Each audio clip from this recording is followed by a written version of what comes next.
Nous sommes dans la transformation agroalimentaire, essentiellement la transformation des carottes en vin, liqueur et whisky. Nous sommes venus aujourd'hui faire la formation sur la valorisation des résultats de recherche et de l'innovation dans le programme Fort Vareto. Essentiellement, dans cette formation, j'ai retenu la façon dont il faut valoriser ces résultats de recherche pour en faire vraiment une grande entreprise. Et au cas où on n'a pas les moyens de pouvoir en faire une entreprise, on peut avoir ces résultats de recherche, les breveter, et vendre à une autre personne qui peut vraiment les exploiter et en faire une très grande entreprise.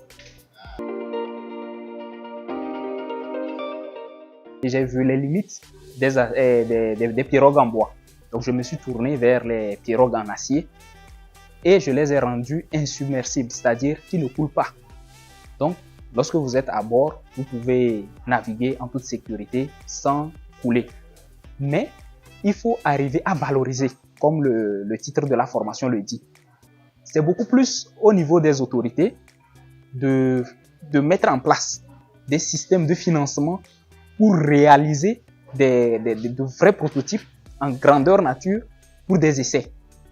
Et là, ces innovations auront de la crédibilité aux yeux du secteur industriel. Dès que nous avons une façon formelle avec les décideurs, le secteur industriel suivra et les répercussions, c'est que nous aurons de l'emploi, nous aurons une bonne compétitivité sur le marché régional et pourquoi pas même mondial.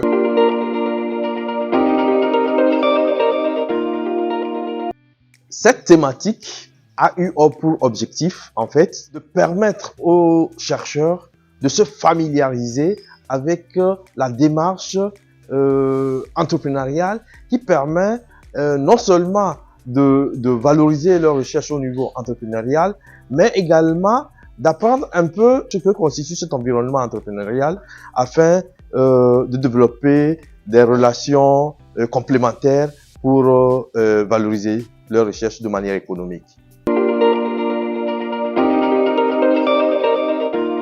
On a essayé de caractériser, de classer les différents types d'innovation.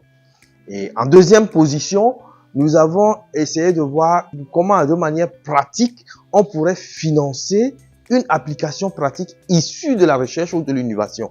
Et en troisième position, nous sommes passés en revue de comment on pourrait aborder, caractériser l'environnement général dans lequel évolue une innovation afin de pouvoir l'aborder avec sérénité. Et en quatrième position, comment construire des partenariats, des alliances, parce que c'est très difficile d'aborder un environnement concurrentiel seul, alors il faut faire appel à des alliances et comment développer du partenariat et ces alliances pour donner une meilleure chance de réussir dans la valorisation économique de nos recherches et d'innovation.